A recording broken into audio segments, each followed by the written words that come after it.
What's going on, everyone? Back for one more video. Got my boy Combat Chuck again, as always. And for this one, we're just gonna roll multicolored, colorless artifacts, lands, everything into one video. So there's not a ton of any of them. It's a core set. It is what it is. But we're gonna kick it off with multicolored. So first up, we have Neon Bay, a Steam Speaker. It's a blue and a white. Gets you a 2/1 with flash, human cleric. Whenever it enters the battlefield, you may return another target creature you control to its owner's hand. If you do, gain life to that creature's converted mana cost. And then for a blue, a white, and one other, you can tap it, discard a legendary card, draw 2 cards. I feel pretty confident that activated ability is never going to happen. Well, unless you're playing Shrines, but if you're playing Shrines, then you probably already built your deck wrong anyway. So is it an ETB that bounces something back? Yeah. Okay, so it has flash though. Oh, okay, so you can possibly save something. Yeah, it's just kind of like dodge a kill spell, but tempo yourself, gain some life. Like, I don't know. I think if you're already in blue-white, you could play this card, but this card's not a reason to go blue-white. I would just look at it as a save card. Like, it's going to save something more than likely. That's what you're going to use it at. If you're in blue-white, you're trying to fly through the air. You're trying to soar. Go find some flyers. Yeah, like, this is a 23rd card. It's kind of lackluster for a gold rare. Like I say, it's not a reason to splash an extra color. Oh, it's a rare too? Yeah. Oh. Maybe it's a good constructed card. I mean, I don't know. I'm not super into it. So I'm giving it a D. Yeah, it's not going to be great a lot of the time. Sometimes it'll be okay, but its ceiling is I'll be okay. Like, it's alright. Yeah, I'm here to come down and possibly save one of your dudes. Yeah, but you're going to have to replay it after tempoing yourself. Right. Next up, we have Sanctum of All.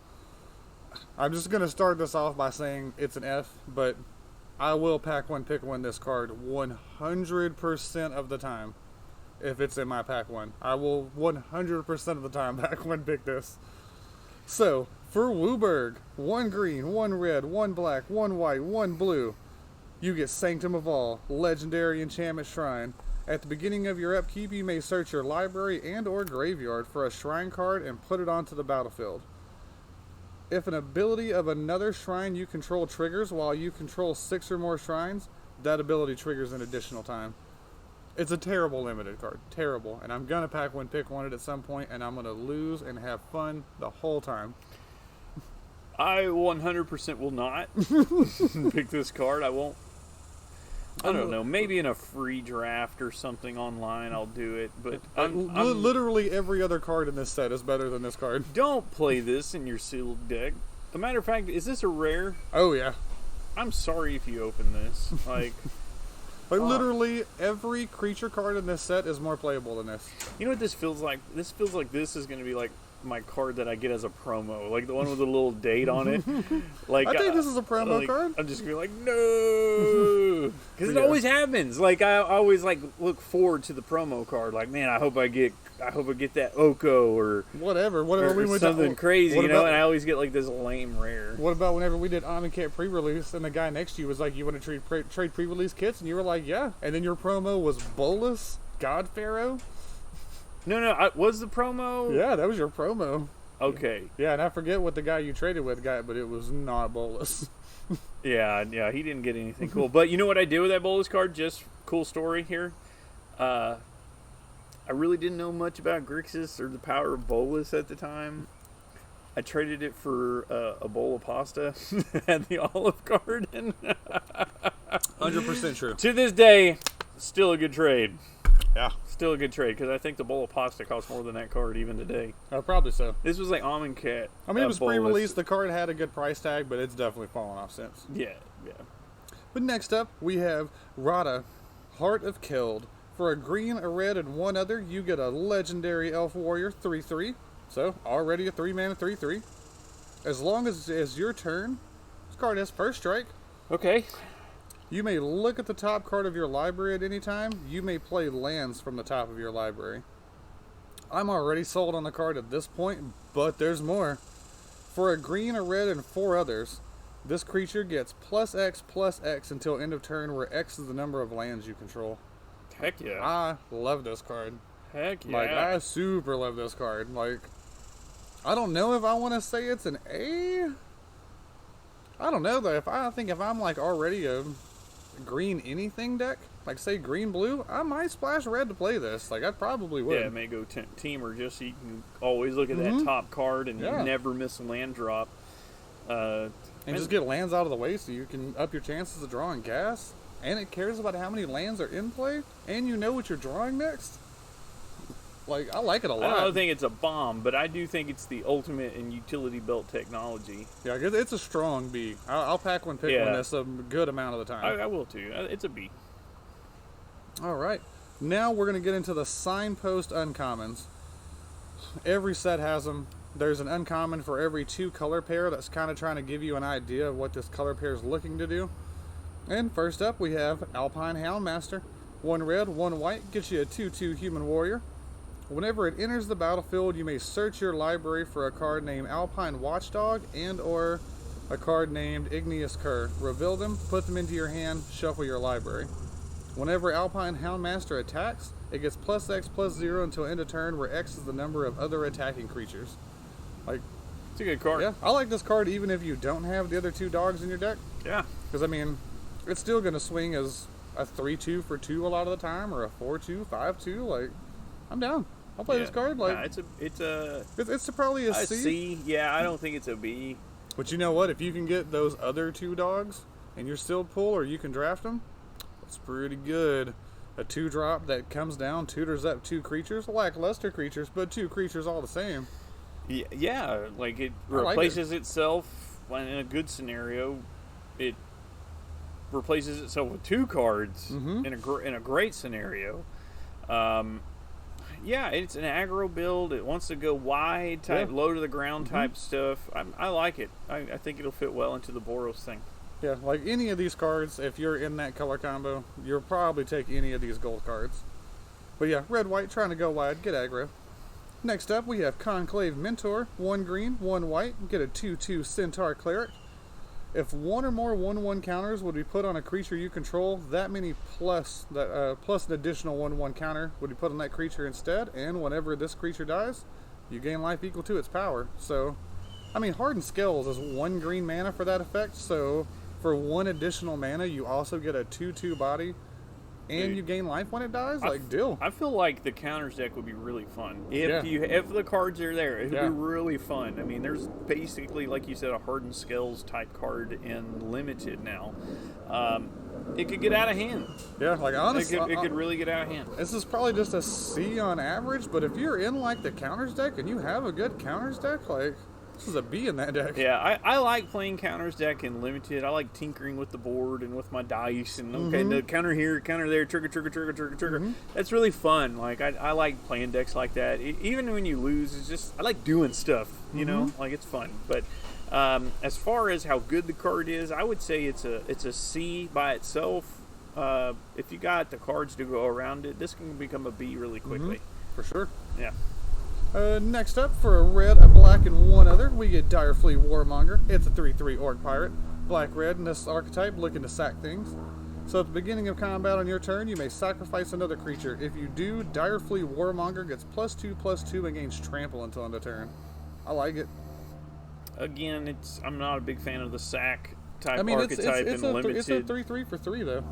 It's a 3/3 for 3, but it wants you to get rid of something else. Sacrifice board presence. Yeah, you really want like a Act of Treason threaten type effect with this card. You know what makes these sack decks really good is the ability to get things back and continue to recycle them. You know, if you don't have that, you're just sacrificing board state. And I'm just not a big fan of that in Limited. I really love this dude alongside the black creature that if a creature died this turn, play a black and 1 other, get a 2/2 zombie.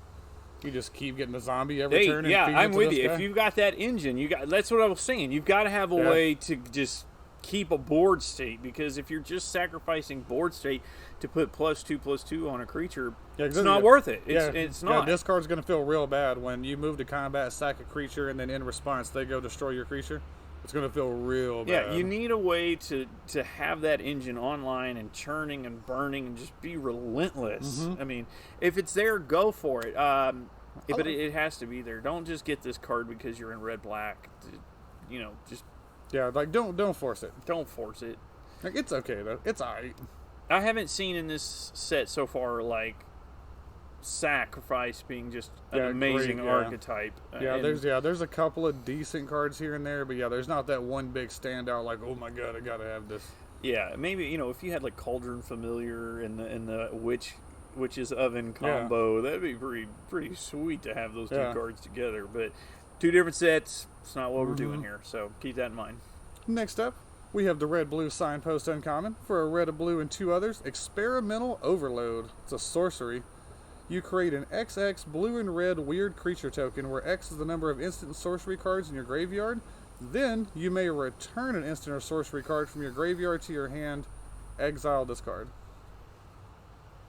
If you're in the red-blue deck, I love this. I mean, usually if you're in the Spells Matter deck, pretty much every limited set has something that lets you grab spells from your graveyard. You're usually down to play one of those. This is one that also leaves a body behind. I like this card a lot. Yeah, it's really good. If you're going to go into the Is It archetype here, definitely want to play this. I'm not real sold on the Is It archetype. I like Prowess a lot, but it just kind of depends on like how much can you stay gassed up. Yeah, it's going to really depend on if you got the right cards around you. Typically, I feel like the majority of limited sets, though, the Spell Slinger thing leaves something to be desired. Right? Yeah, I'm with you. I'm definitely with you there. Typically, I mean, let's be honest here. What rules limited? Creatures. Yeah. Without a doubt. I mean, they do the best. So, if you're wanting to do blue, I would say go blue-green over Is It blue-red. I think you're going to have more success and fun with that color combination on average. I mean, yeah, there's going to be that one deck, that one time where you're just like, I did it, I got there, but yeah, it's going to be hard to get a really strong Prowess deck together, I think. Next up, we have the black-white Signpost uncommon, Indulging Patrician. For a black, a white, and one other, you get a 1/4 Vampire Noble. It has flying, it has lifelink, and at the beginning of your end step, if you gain 3 or more life this turn, each opponent loses 3 life. Like, that's pretty good Signpost uncommon. That's really good, and we have reviewed a lot of Orzhov Drain and Gain type cards in this set, and it feels like it's there. Yeah, for sure. I feel like you can get home with this very easily. Yeah, I like the card a lot, and it being a 1/4 flyer with lifelink, it's great at just keeping things at bay in the air. And I'm gonna be honest, I've never won or done well with a Drain and Gain type archetype in a limited format. I had a good one for M19, I think it was.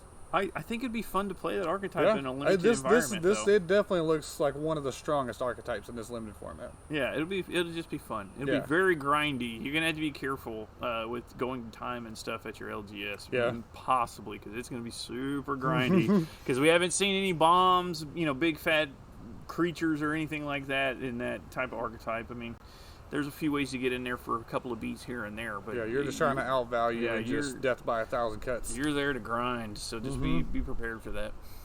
Next up, we have Kin Avenger, a red, a green, and 2 others for a 4/3 Elemental Druid. You tap it and add a green mana for each creature you control with power 4 or greater. So bare minimum, it taps for 1 because of itself. And then for a red and 7 others, don't have to tap it, just a red and 7 others, it deals damage equal to its power to target player or planeswalker. Like, it's for the red-green monsters deck. I feel like I want to just pass on this card altogether.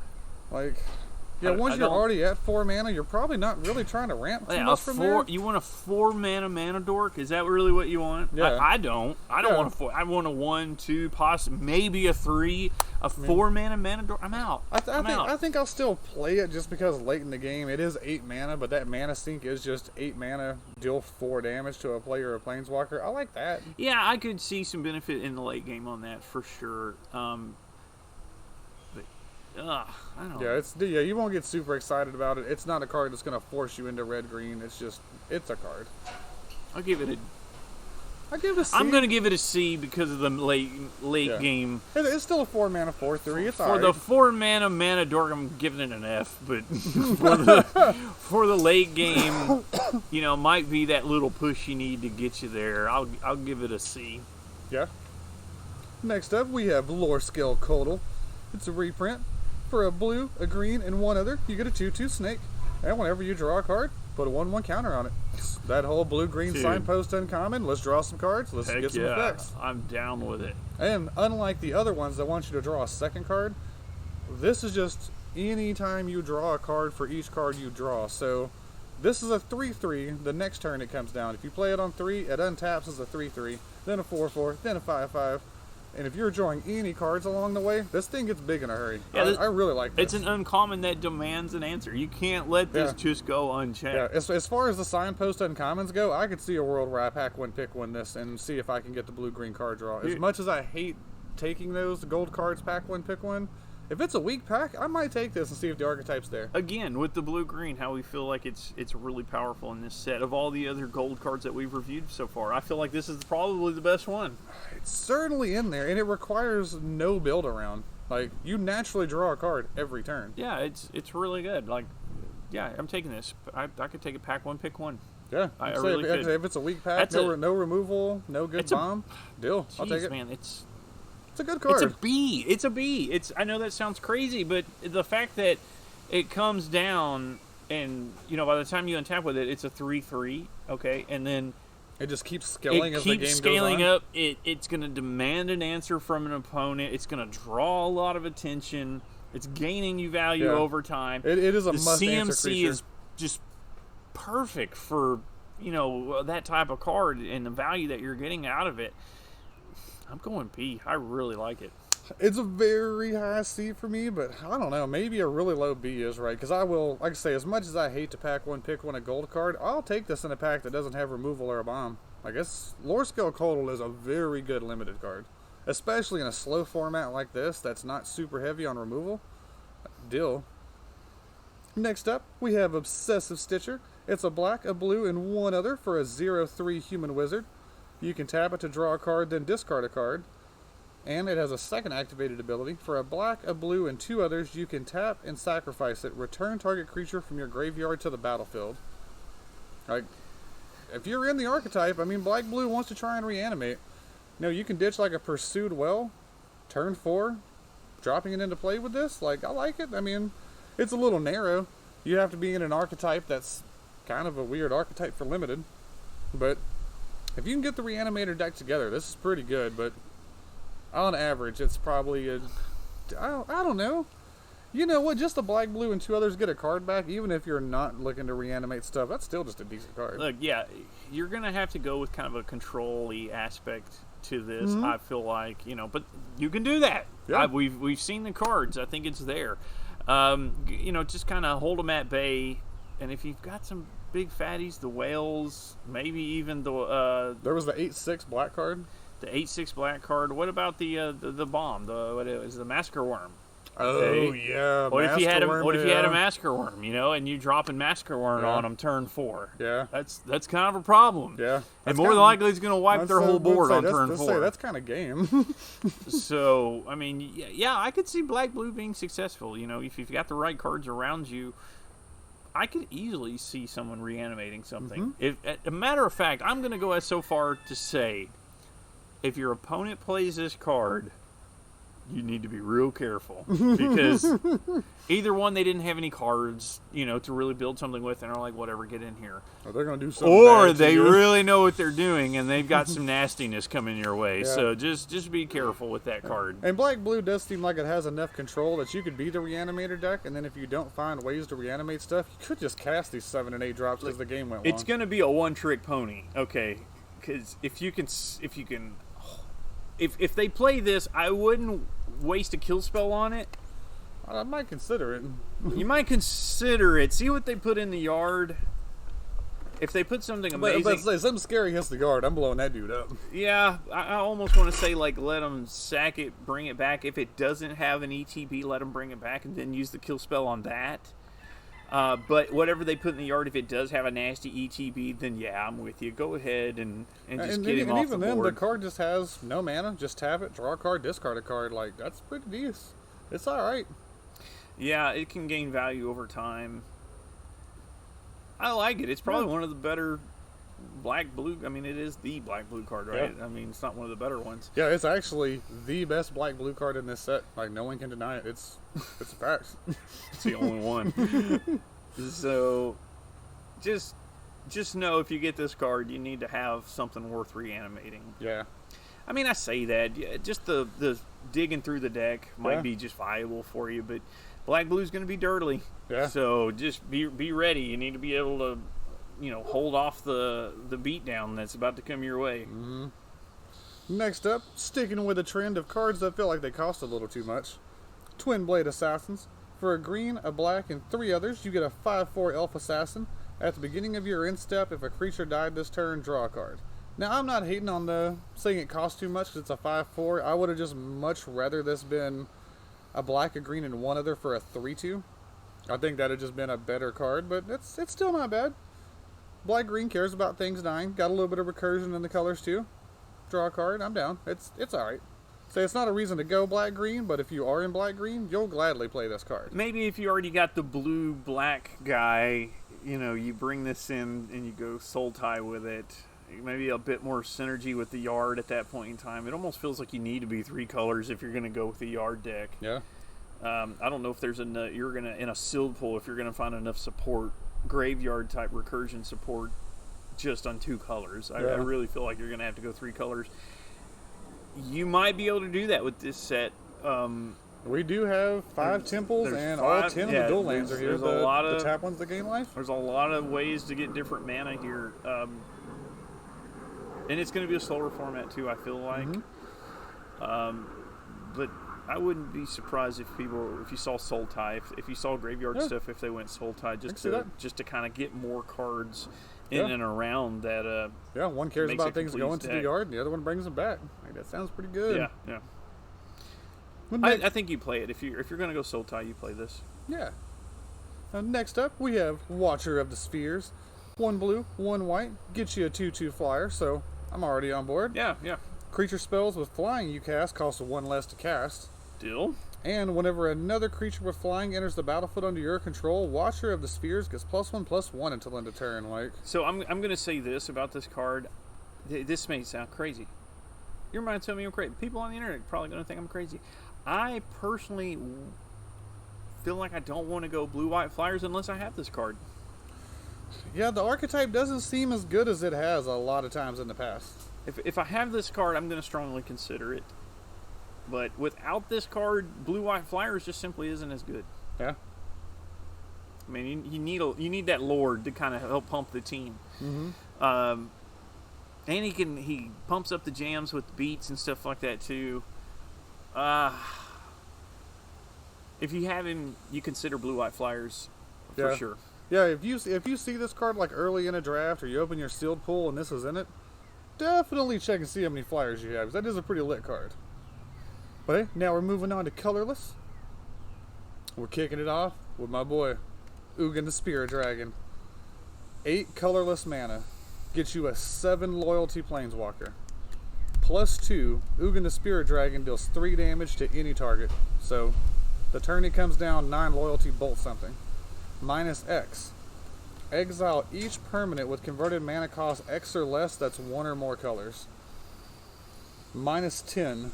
You gain 7 life, draw 7 cards, then put up to 7 permanent cards from your hand onto the battlefield. Ugin is ridiculously expensive.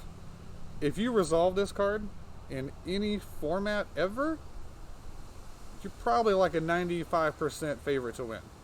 In limited, I don't know how you lose with this card in play. I'm with you. One of the bombs in the set. And 8 mana is a lot, but it's pretty much just says 8 mana win the game. You know what's terrifying is no matter what deck archetype you sit across the table from, they might have an Ugin. They might have an Ugin, and that's kind of terrifying. Yeah, like this card is a straight up A. I will put it in every deck I have. If I have low to the ground red-white aggro, I'm putting Ugin in that deck. I'm putting Ugin in every limited deck I get. Sealed, draft, period. Ugin goes in every deck. Now keep in mind, his minus ability is going to affect your side of the board as well. Mm-hmm. Okay, but when he pluses, he gets 2 loyalty counters on him. Okay. Yeah, and in his ultimate, cost 10, he comes down with 7. You can get to that ult very quickly, and a 9 loyalty walker is going to be hard to get off the board. Yeah, he's going to demand so much attention. You can just start shooting things down with, 3 damage You know, yeah, +2 bolt anything, creature, player, planeswalker. Yeah, just start shooting things down. If you've got a really good board state, now if you built like this control-y deck and you don't have an amazing board state, you know, you sure play him, minus him, wipe the board, start fresh. But again, this is an amazing card. Chris and I were talking about this card. Actually, may be one of the reasons why some of the CMCs on cards seem a little high. Yeah. Just trying to dodge Uggin's minus? Yeah, we were thinking that maybe the design team was just trying to make it to where Ugin didn't just completely wipe a lot of boards. Yeah, because a lot of times what happens with Ugin is it comes down, it goes -X, clear everything out of play. I'm still here. Play your card. I'm going to plus and take that card out. And then you just never catch up. Ever. I mean, it's Ugin really is a nightmare. If you've never played against one, it's coming to a standard near you. Get ready. It's awful. And if you pull one in your packs for pre-release, congratulations. Yeah. Like, for sure. That's the bomb of all bombs. Yeah. Like, you're really good. I mean, I say that. There's still going to be some stuff he's not going to be able to minus on. So Not much, though. You know, not much. And, like, this takes out enchantments, colored artifacts, everything. If it has a color, it's gone. I'm with Chris. I think if you play this, you have a 95% chance of getting home with it. Yeah. Like, Uggin's a back-breaking card. Like, it's... And just imagine if you had Ugin and then just anything else. Yeah. Just anything. Like, if you had just another... Just an artifact creature that's going to stick around. A B-rated creature come down behind him. Like... Mm-hmm. Oh, yeah, think about how back-breaking it is. It's like, oh my goodness, I've got this Ugin on the board. It's like, and here's my 1/4 snake with death touch to follow it up. Stay off my Ugin. It may have been, you're just going to scoop. It's awful, you know, like, don't feel bad if you lose to an Ugin. I do want to say that, like, that's just one of those cards where it's like, you got nothing to feel bad about. You got Ugins. I mean, everyone's going to lose to that probably. At some point. Like I said, it's going to be scary knowing any person you sit across the table from could drop an Ugin for you. That's kind of one of the big differences about this particular bomb from other pre-releases that I've been to. Yeah, it could be in any deck. Any deck. Because you always have that one card you're like, oh, man, whew, good, they're not in those colors. I don't have to worry about that. Yeah, the same was actually true for the Ugin we saw in War of the Spark also. War of the Spark Ugin was terrifying, but it's not this Ugin. This Ugin is game ending. Yeah, this is OG Eugene. This is... It's a good one. I will say this. Thank you, Wizards of the Coast, for reprinting it. What is this card worth currently? Like, I know before the reprint they were like $70-ish. So they're probably down in like the 40-50 range right now with the reprint coming. Golly, man. It's a good one. What a cool card. And, you know, and that's the thing. All Commander decks want this thing. Tron plays the heck out of it. This is a Pioneer play too. I was just gonna say Pioneer's playing it. Like it's about to be all over standard. It's glad I got my copies already. It's a good time to get reprinted. I hope everyone watching this pulls an Ugin because it's going to be a really good card to have. People are going to trade for it. I mean, they're going to want it. They're going to buy it. It's. I'm going to say it's the Chase Mythic of the set. That or Grimm Tudor. Might be Grimm Tudor. I don't know what Grimm Tudors are going for though.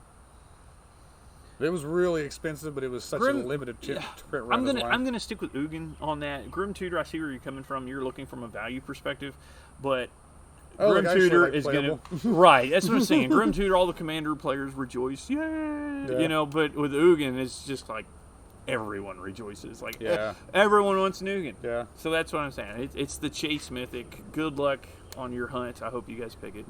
Next up, we have a card I got excited about as a Filthy Tron player because it was mythic rare. It cost 7 colorless mana, but then it turned out that Tron's not interested. But for 7 mana, you do get a legendary artifact by the name of Chromatic Orrery. You may spend mana as though it were mana of any color, and it taps to add 5 colorless. Or, for 5 colorless, you can tap it and draw a card for each color amongst permanents you control. This is a commander card. This is not a limited card.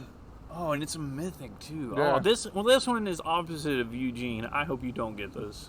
I mean, you could probably get a decent amount for it on the secondary market. I bet Commander's gonna love this card. Yeah, there's some shenanigans to be had with this card for sure, but it's not gonna win you a game. If your opponent plays it, you're all like, heck yeah! Thank you for taking a turn off. I'm gonna beat you in the face. Next up, we have Maze Mind Tome.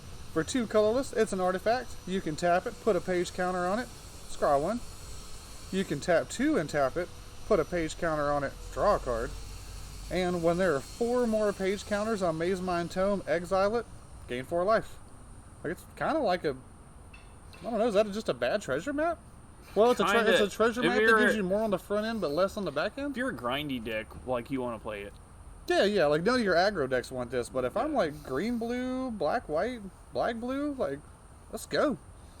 Why not, right? He's kind of that another utility belt type creature. Yeah, he can do a lot for you. Yeah, He's not gonna demand a kill spell. It's just a straight artifact. It's not even an artifact creature. It's an artifact. Oh, okay. So yeah. So one, they're probably not gonna have a way to remove it anyway. Then I like the card. But it just over time, like if you can get this down on 2, that's a decent card. Yeah, and then you spend 4 mana on turn 6 to cast something, and you got 2 mana left over. You don't mind putting a counter on this thing. Yeah, draw a card, it gains some life later too. I like it. Yeah, for sure. Next up, we got the Sad Robot, Solemn Simulacrum. It's a 4-drop. It's 2/2 artifact creature golem. And whenever it enters the battlefield, look, I'm looking over here reading it off of here like we don't know what Sad Robot does. When it comes down, you go find a basic land. When it dies, you get to draw a card. Value coming in, value going away. I like the card. It's solid. I'll probably play this in pretty much every limited deck. I'm going to play it too. I mean, it's good. Like this card's not going to win you any games. It's not going to win you a game, but it's solid. Like how many formats have we played Sky Scanner or Skittering Surveyor, where it's 3 mana for a 1/1 that just does the land thing when it comes down, where this does the land thing, it's a 2/2 and it draws a card when it leaves? Still. It's like it's a guaranteed 2 for 1. Unless they exile it, but if they exile my Sad Robot, deal opponent. I'm still gonna call that a win. Yeah, I like him. I'm playing him. I'm giving him a C though. Next up, we have Spark Hunter Masticore. For 3 mana, you get a 3/4 artifact creature, Masticore. Okay. But as an additional cost to cast a spell, you have to discard a card, which 3 mana, 3/4 is awesome. Discard a card, not as much. But it does have protection from planeswalkers. Won't be relevant that often in limited. But for 1 colorless mana, it does 1 damage to target planeswalker. Doesn't have to tap, just 1 mana, but again, it's not going to be often your opponent has a planeswalker. If they do, you'll be happy you have this, but whatever. Jam this in your sideboard. That's what I say. Yeah. Well, there's one thing that kind of intrigues me for limited, though. For 3 colorless, it gains indestructible until end of turn. Oh, okay. Like, I really hate the discard, but I really love the 3 mana 3/4 that can become indestructible. I like this guy. Like, I think I play this in most of my decks. I think you do too. He's just a forever blocker. If there's something big and nasty out there, it's a rare, which is kind of disappointing. But he shoots down planeswalkers if they have it. It's colorless, so you can jam it in any deck. It's 3 mana for a 3/4, and you have to toss something in the yard. And you know what? If you're in a deck like Black Blue that cares about getting cards into the yard, if you can discard for value, this card's amazing. I like it. Like maybe you get it late game and you just ditch a land or something extra, that you don't really need. And, you can look at it that way, too. Yeah, if you're like in green, blue draw, you probably got some extra stuff you can part ways with. Yeah. Like it's probably not a terrible card. It's decent, for sure. Next up, we have Chrome Replicator. This is kind of a weird build-around card. For 5 colorless mana, you get a 4/4 construct. But when it enters the battlefield, if you control 2 or more non-land, non-token permanents with the same name as one another, you get to create a 4/4 colorless construct artifact creature token. If it's a 5 mana 4/4, it's not that great, but if it's a 5 mana 2 4/4s, that's kind of ridiculous, but it's going to require that your deck have multiple permanents with the same name. This card, you know what this is? This is, I'm low on big threats.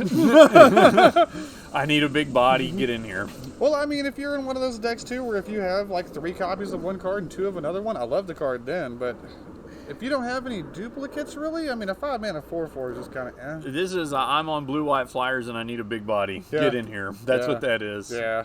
And you're probably happy to play it if you're in blue-white flyers, honestly, because you're not going to have just some big bodies in the air or anything like that. And you're probably going to be light on them, but I think this card will see play in a lot of pre-releases. I do. Even it being a bad value at 5 mana for a 4/4. Yeah.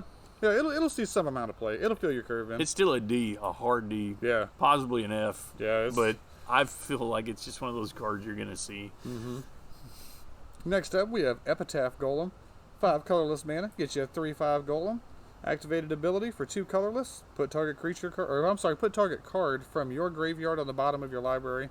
I wish this was any graveyard. It's not a very good card. I probably don't play it. Yeah, that's an F, really. Yeah, It does nothing. I mean, like whenever we had Junk Trawler, remember the 06 Defender, and was it one of the I think it was the Ravnica Allegiance.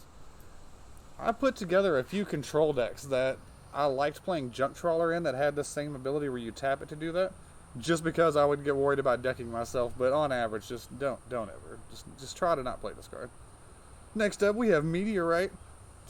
I love the design of this card.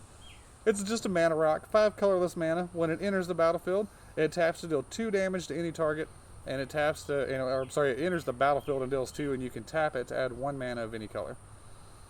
Like, if your deck has 0 removal, maybe you play the 5 mana, deal 2 damage. I'm not playing this card. I'm not either. I'm not.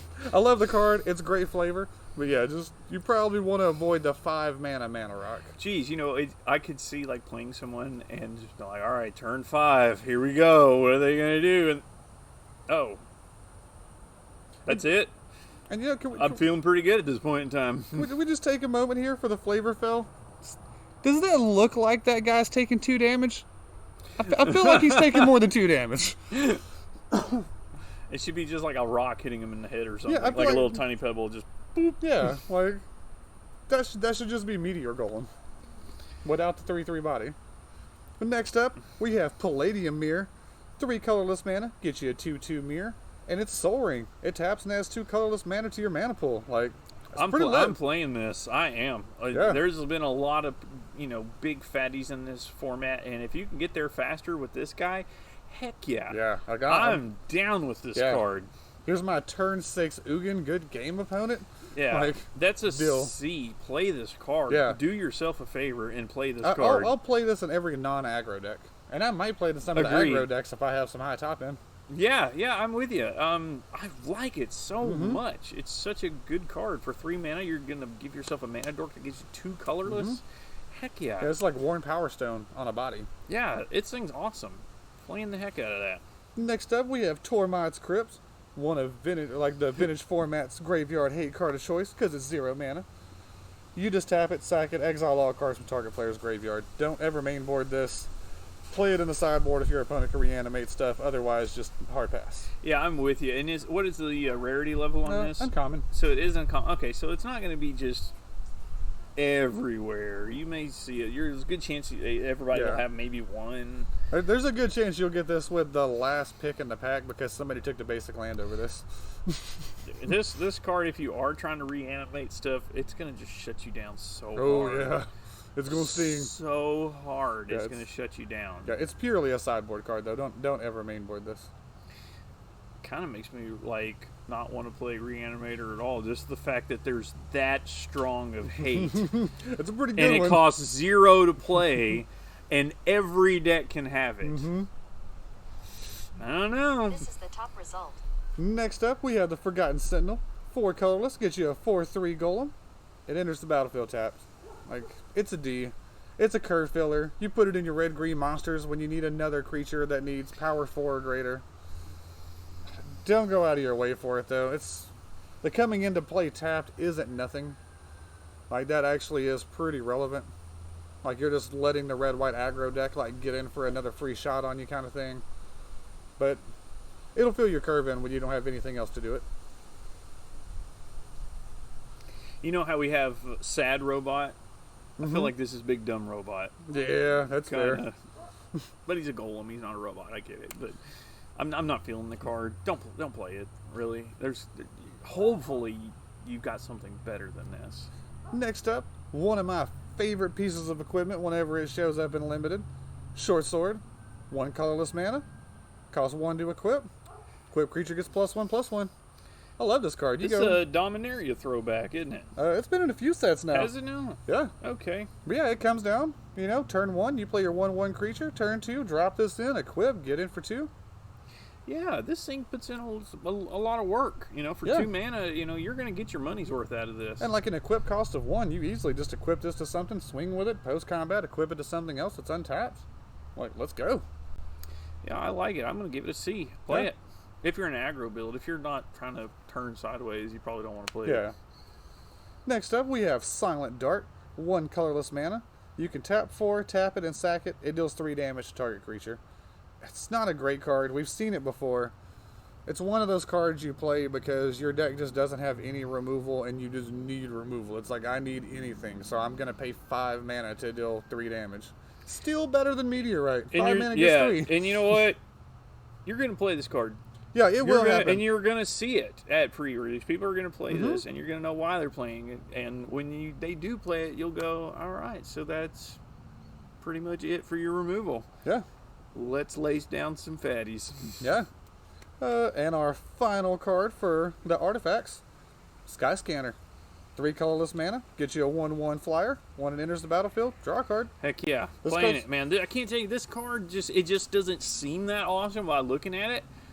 Play this card. Yeah, like I really wasn't about it whenever I first saw it in limited. It's decent. It's very solid. Like it'll be, if it's in my sealed pool or I see it late in the draft, I'm taking it, I'm playing it. Yeah, so you're drawing a card. Basically, you're going to pay 2. It's value because typically to draw a card, you're going to pay 2 mana. Typically, okay. So, and you're getting a 1/1 flyer for 1. This is good value here. This is great value on this card. Yeah, Take I like it. Yeah, everybody should play this card. If you have it, play 1 for sure. I wouldn't get too crazy with them, but hopefully you've got other things you can climb the ladder with in your mana cost. But I like this card, and I've played it many times and been very happy with it. Yeah, you always play one of these pretty much. Ooh, you could make it a demon. My little 4/2 flyer. And wrapping things up, we have the lands. We have the half cycle of temples. Look, if you're in the colors the temples are in, play the temples. If you're not in the colors the temples are in, don't play the temples. Same thing applies to the life gain lands. There's the full cycle of 10 of them. They come into play tap. They gain you a life. If you're in those colors, play those lands. If you're not in those colors, probably don't play those lands. Yeah, and you got Fabled Passage too in this set. Yeah, just always you're playing Fabled Passage. The only time you wouldn't play Fabled Passage, I would say, your monocolored deck. Yeah. If you're playing any 2 colors at all, you're playing Fabled Passage, and you're happy to. It's a really good card. We also have a reprint in the form of Radiant Fountain. It just taps for a colorless, but when it enters the battlefield, you gain 2 life. Like, as long as I'm in 2 colors or less, I'll play Radiant Fountain. Yeah, and then, like, gaining life matters in this limited format, too. If your Aura's off, you're going to be heck yeah, I can gain life on a land. And there's a lot of things that say once you gain 3 life, something else happens. So you play a land, you've already gained 2 life this turn. All you got to do is gain 1 more. Yeah, there's plenty of 1-power life linkers in this set. Yeah, I like this card. Yeah. And wrapping up the set review, Animal Sanctuary. It taps for a colorless. You can tap 2, tap it, put a 1/1 counter on target bird, cat, dog, goat, ox, or snake. I like this card. It's not an awesome card. You're not going to pack one, pick one, or anything, but if your deck has some assortment of these creature types, which they're in the set, it's not a bad way to spend 2 mana. Yeah, you know, you've played 4 mana for something to be cast, and you still got this 2 mana that you're really not going to be able to do anything with. Well, now you can. Yeah. You know, why don't we make something bigger? Go for it. I like the card. Yeah, I think you're happy to play this, and more than likely, I'd say most color combinations, no matter what they are, you'll find some kind of target for this. Yeah. So, yeah, now play this card. I think it's a neat card, too. I really do. I like it.